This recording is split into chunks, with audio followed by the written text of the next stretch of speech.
기뻐하며 경배하세 영광의 주 하나님.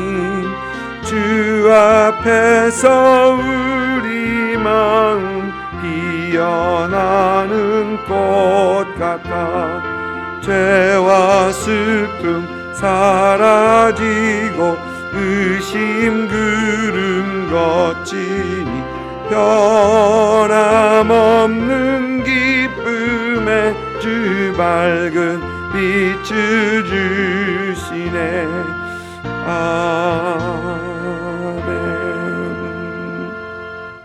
아멘. 민수기 28장 1절부터 15절까지입니다. 민수기 28장 1절부터 15절까지 우리 같이 한 목소리로 읽습니다. 여호와께서 모세에게 말씀하여 이르시되 이스라엘 자손에게 명령하여 그들에게 이르라. 내 헌물 내 음식인 화제물 내 향기로운 것은 너희가 그 정한 시기에 삼가 내게 바칠지니라. 또 그들에게 이르라. 너희가 여호와께 드릴 화제는 이러하니 1년 되고 흠없는 수량을 매일 2마리씩 상번제로 드리되 어린 양 1마리는 아침에 드리고 어린 양 1마리는 해질 때에 드릴 것이요 또 고운 가루 10분의 1 에바에 빻아낸 기름 4분의 1 흰을 섞어서 그 소재로 드릴 것이니 이는 시내산에서 정한 상번제로서 여호와께 드리는 향기로운 화제이며 또 그 전제는 어린 양 1마리에 4분의 1 흰을 드리되 거룩한 곳에서 여호와께 독주의 전제를 부어 드릴 것이며 해질 때에는 두 번째 양을 드리되 아침에 드리는 소제와 전제와 같이 여호와께 향기로운 화제로 드릴 것이니라. 안식일에는 1년 되고 흠없는 수양 2마리와 고운 가루 10분의 2에 섞은 소제와 그 전제를 드릴 것이니 이는 상번제와 그 전제 외에 매 안식일의 번제니라. 초하루에는 수송아지 2마리와 수양 1마리와 1년 되고 흠없는 수양 7마리로 여호와께 번제를 드리되 매 수송아지에는 고운 가루 10분의 3의 기름 섞은 소제와 수장 1마리에는 고운 가루 10분의 2의 기름 섞은 소제와 매 어린 양에는 고운 가루 10분의 1의 기름 섞은 소제를 향기로운 번제로 여호와께 화제에 드릴 것이며 그 전제는 수송아지 1마리에 포도주 반 흰이요 수양 1마리에 3분의 1 흰이요 어린 양 1마리에 4분의 1 흰이니 이는 1년 중 매월 초하루에 번제며 또 상번제와 그 전제 외에 숫 염소 1마리를 속죄제로 여호와께 드릴 것이니라. 아멘. 시내 광야에서 1차 인구를 마쳤을 때 이스라엘은 각 지파대로 똑같은 것을 드리는데 각 지파대로 하나님께 제사를 드렸던 것을 우리는 봤습니다. 같은 말이 계속해서 이 지파의 이름만 바뀌고 드려지는 것을 봤었죠. 민수기 13장과 14장에는 12명의 정탐꾼이 정탐을 하고 돌아와서 부정적인 보고로 이스라엘 백성이 하나님 앞에 원망하는 그런 내용이 담겨 있고요. 또 그들은 그 후에 이제 돌이켜서 다시 광야로 향하죠. 광야로 갑니다. 그런데 15장에서는 하나님께서 이스라엘이 하나님 앞에 드려야 할 제사에 대해서 말씀하십니다. 그 이유는 이제 광야 생활을 하려는 이스라엘 38년 동안의 이 긴 광야 생활을 하려는 이스라엘에게 그들의 정체성을 심어주기 위해서입니다. 그리고 그들이 하나님의 백성이고 여전히 하나님께서 선택하신 백성, 하나님의 백성인 것을 기억하게 하는 것의 가장 큰 요소가 하나님 앞에 드리는 제사이기 때문에 그렇습니다. 그래서 제사에 대해서 하나님께서 말씀하십니다. 이제 광야 생활 40년의 광야 생활을 마치고 약속의 땅으로 가나안 땅으로 들어가기 위해 2차 인구조사를 마쳤고 또 여호수아를 백성의 지도자로 세운 이 시점에서 하나님께서는 다시 한번 제사와 율법에 대해서 28장부터 30장까지 쭉 다시 한번 말씀하십니다. 여러분, 이유가 무엇입니까? 그것은 하나님께서는 이제 새롭게 정렬된 이 이스라엘 백성들이, 가나안 땅을 또 차지할 이스라엘 백성들이 그들의 정체성이 무엇인가, 그들이 하나님께서 약속하신 그 땅에 들어가서 살면서 그들의 정체성이 무엇인가, 또 그들이 어떤 기준으로 그 가나안 땅에서 살아가야 할 것인가, 이것들을 우리 하나님께서는 다시 말씀하시는 것입니다. 그들의 정체성은 여호와를 하나님으로 섬기는 사람들, 그리고 하나님께서 선택한 그들이다, 이 정체성입니다. 그리고 그들의 정체성이 흐려지는 것을 막기 위해, 또 그들은 정체성 속에서 지속하기 위해서 가장 중요한 역할을 하는 것이 제사, 예배이기 때문에 그렇습니다.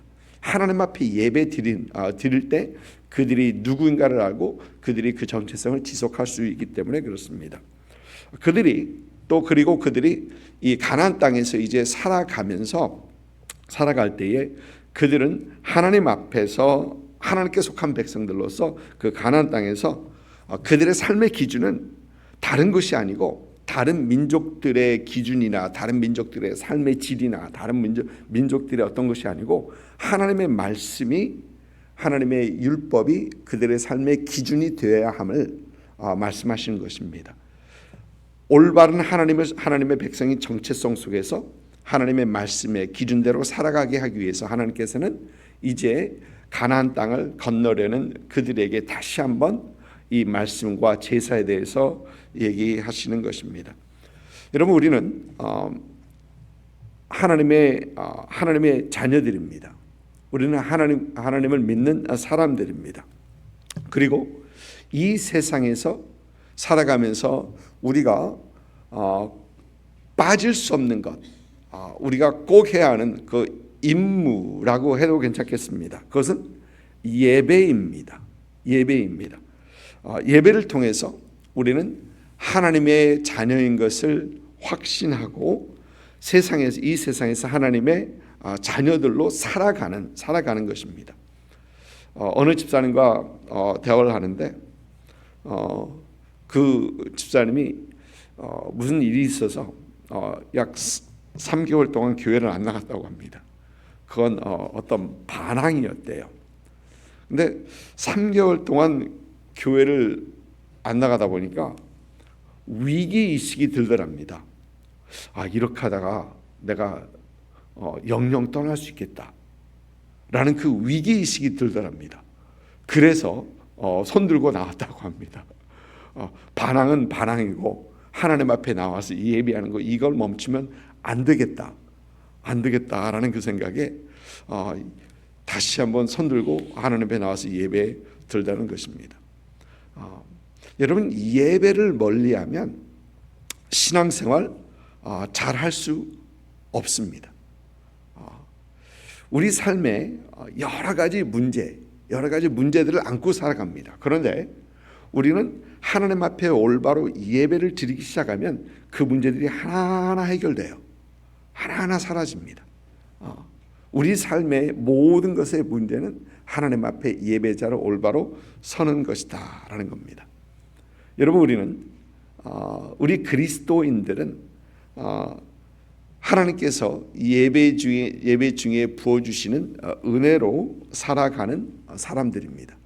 그 은혜를 매일매일 체험하고 그 은혜로 살아가는 저와 여러분 될 수 있기를 주님의 이름으로 축복을 드립니다.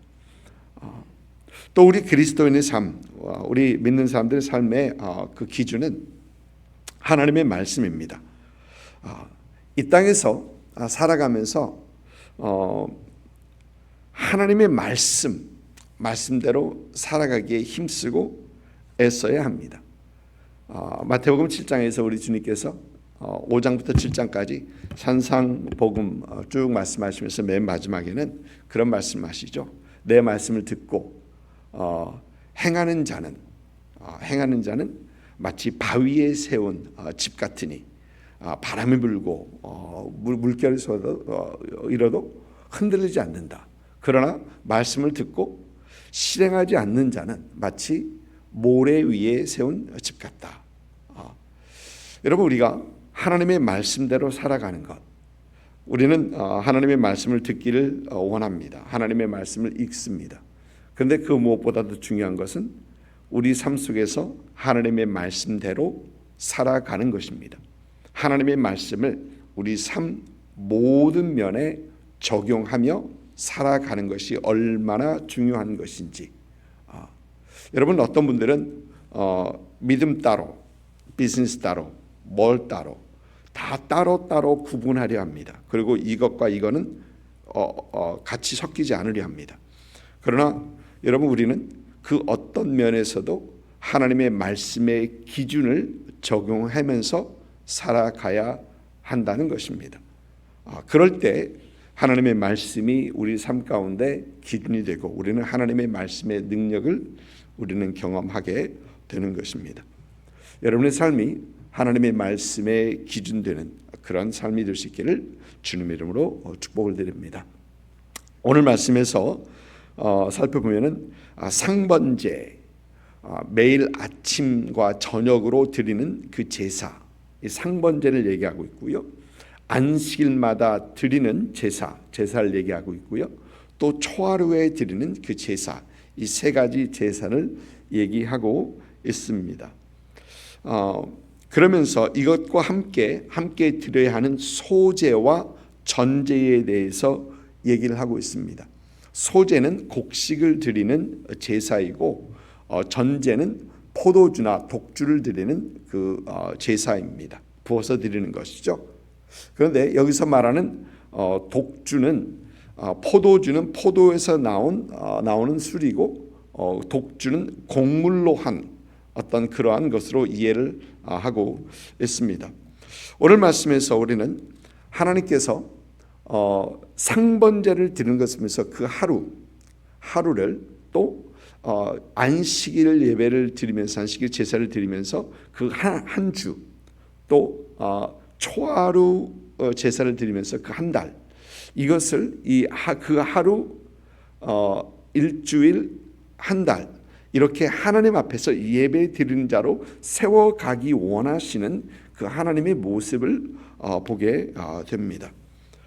여러분, 우리 믿는 사람들은 하나님 앞에서 사는 사람들입니다. 여러분, 그 얘기는 하루 아침 시작 그리고 하루 저녁, 그 저녁 마친 시간도 우리는 하나님으로 시작했다가 하나님으로 마쳐야 한다라는 것입니다.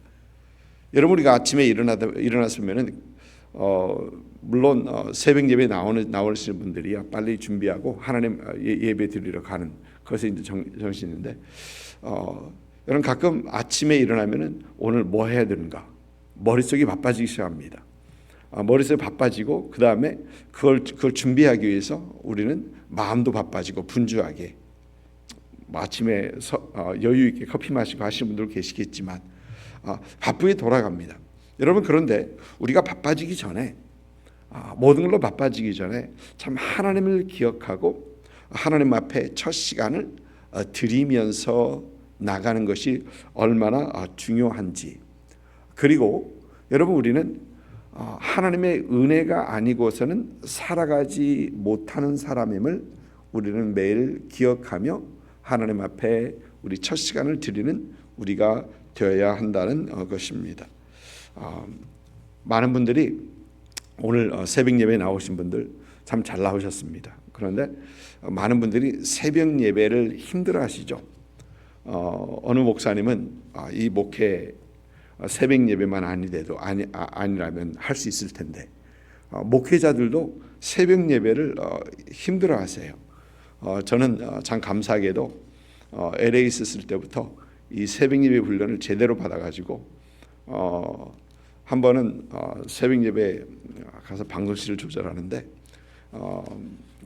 그날 까먹었어요. 좀 잤습니다. 근데 여러분, 사실 잔다는 얘기가 얼람이 울렸는데 얼람 한번 꺼놓고 그다음 또 잔 거거든요. 근데 그날 아침에 출근해서 담임 목사님한테 가서 목사님 죄송합니다. 오늘 아침 못 나와서. 왜냐면 위에서 불도 안 켜졌고 사운드도 안 켜졌고 아무것도 안 켜졌거든요. 그러니까 누군가 올라가서 막 하고 이제 내려와서 한 겁니다. 목사한테 죄송합니다. 그랬더니 목사께서 부쩍 인자하시고 그러신 목사인데 정색을 하시면서 얼굴 정색하시면서 정신 상태가 그러시는 거예요. 그래서 그때부터는 깜짝 놀라가지고 그때부터는 새벽 예배를 빠진 적이 없습니다. 얼람 울리면 바로 벌떡 일어나요. 여전히 지금도 그렇습니다. 저는 새벽 예배 훈련을 잘 받아서 그렇게 새벽 예배 일어나는 것 그렇게 힘들어하지는 않습니다. 그런데 여러분 새벽 예배 잘하는 비결이 있습니다. 비결이 있습니다. 혹시 아시기 원하시면 제가 말씀드리겠습니다. 그건 저녁에 일찍 주무시면 됩니다. 저녁에 조금 일찍 주무시면 됩니다. 근데 어느 분들은 이 드라마나 뭐 우리 한국 분들 많이 그러시더라고요. 저녁 늦게까지 뭐 하시는 걸 좋아하세요. 그래서 보면은 뭐 12시 자고 1시 자고 뭐 그런 분들이 계세요. 근데 10시, 12시 자고 1시 주무시고 그러시면 5시에 못 일어나시거든요. 아무래도 힘듭니다. 그래서 일찍 주무시면 됩니다. 내일을 위해서 일찍 주무시면 되는 겁니다. 여러분 우리가 가끔 무슨 일이 있다 그러면 그것에 우선순위가 있으면 일어나죠. 일어납니다. 내일 중요한 시험이 있다 그러면 아무리 늦게 자도 그 시험 시간 일어납니다. 내일 중요한 인터뷰가 있다 그러면 미리 일찍 일어나서 아무리 힘들어도 일찍 일어나서 준비하고 합니다. 그러니까 사실 그것은 우선순위의 문제입니다. 하나님을 예배하는 것이 나에게 가장 우선이다. 사실 여러분 우리가 하나님 앞에 드리는 그 주일 예배가 나에게 우선이다라고 생각하면 그 주일 예배에 안 빠지죠. 빠질 수 없는 겁니다. 주일 예배가 나에게 가장 중요한 우선순위의 상권에 있으면 계속해서 그 주일 예배에 빠지지 않고 하나님 앞에 드리는 겁니다. 어디서 보니까 어느 목사님이 그런 말씀하십니다. 40년 목회를 하다 보니까 예배 연달아 3번 빠지면 장사가 없더라. 예배 연달아 3번 빠지고 나면 장사가 없더라. 마음이 약해지고 마음이 냉랭해지고 우리 안에서 기쁨이 사라지고 하나님을 향한 중심이 흔들리고 넘어가고 실패하고 그러면서 우리가 예배를 빠지면 하나님 앞에 올바로 세워지지 못하는 그런 우리의 모습이다라는 것입니다. 하나님께서는 하나님의 영광을 위해 하나님께서는 제사를 드리라 우리에게 예배를 요구하십니다. 그런데 그 예배는 또 우리가 이 세상에서 행복하고 이 세상에서 기쁨으로 천국 소망 가지고 살아갈 수 있게 하나님께서 우리에게 주신 예배이기도 합니다. 하나님을 만나는 그 장소이기 때문에 그렇습니다. 물론 예배가 꼭 교회에서 드리는 예배가 아니래도 우리 삶 속에서 있는 그곳에서 하루를 시작하기 전에 커피 올려놓고 하나님 말씀 펴놓고 하나님 앞에 기도하면서 나가는 그 자리. 어느 분 신방을 해보니까 다이닝 테이블에 다른 건 아무것도 없고 성경하고 찬송가만 있더라고요. 다이닝 테이블을 다 치워놓고 그것만 있더라고요. 모르겠습니다. 목사님 신방 온다니까 그렇게 치워놓고 그렇게 하시는지는 아마 그러지는 않으셨을 것입니다. 그런데 그분에게는 그 자리가 하나님을 만나는 장소요, 하나님을 예배하는 장소이다라는 겁니다. 여러분 하루 일과를 시작하기 전에 나의 장소에서 하나님 앞에 예배로 시작하는 것, 그런 삶을 살아갈 때, 그런 예배자의 삶을 살아갈 때 우리는 이 세상에서 승리하고 이 세상에서 기쁨이 충만하고 또 천국 소망 가지고 살아가는 그런 성도들 될 수 있다라는 것입니다. 여러분 우리가 살고 있는 이 세상은 점점 더 복잡해지고 혼돈스러운 그런 세상이 되어갈 것입니다.